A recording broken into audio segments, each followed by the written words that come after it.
2015 Formula Drift season has been awesome so far. Teaming up with Maxxis Performance was a huge step in the right direction. We got the FRS completely dialed. We came out of the box in Long Beach, really not knowing what to expect, but I knew I had a lot more confidence in the car. The car was working a lot better, and I could drive it a lot harder than I had in the past.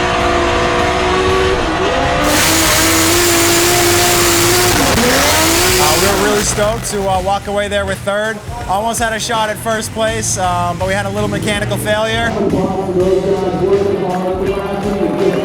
No big deal. We moved on there, third in points. Came into Atlanta, had a lot of steam, a lot of confidence. The team was really working their butts off. We had the car working proper. It was about as good as it was going to get there as far as setup was concerned. Went up against my good friend Chris Forsberg in top 16, where we ended up losing there. Finished the round in about 12th place, but we're still up in a points chase, so we're still top 5. We're still super excited. Formula Drift round 3 in Orlando Speed World. We felt dialed right away. We pulled the car out of the trailer. Maxxis Performance threw a quick setup on it, and it really just felt phenomenal through the entire weekend. We ended up moving on from 32, moved on to 16, beat Dean Kearney, moved on to top 8, semifinals, and then made it to the finals where we were handed the win because of a mechanical failure due to Chris Forsberg's car. You know, we walked out of there with our heads held high. We got the win. We had the points lead, and that was my first time on the top of the podium since 2009. You know, it had been a long time, and it really felt amazing.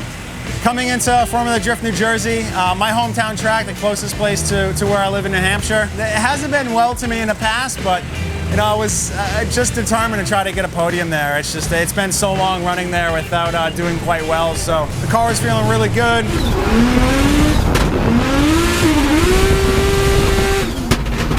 And the rain came down again. Another crazy event with rain, on and off dry spells. The track was really patchy. It was really difficult to navigate through and drive. We had a crazy battle with Ken Gucci, FRS battle in the top 8. He made a few little mistakes, which got me the win, but in the end, the last turn on my lead lap, he kept coming in and he just kept smashing the front end of my car and pushing me through the turn. It was a wild battle, and we ended up moving on quite a few rounds all the way to the semifinals, where I made a little mistake against Dean Kearney and got beat right there, but we walked away with third place and a points lead in the championship.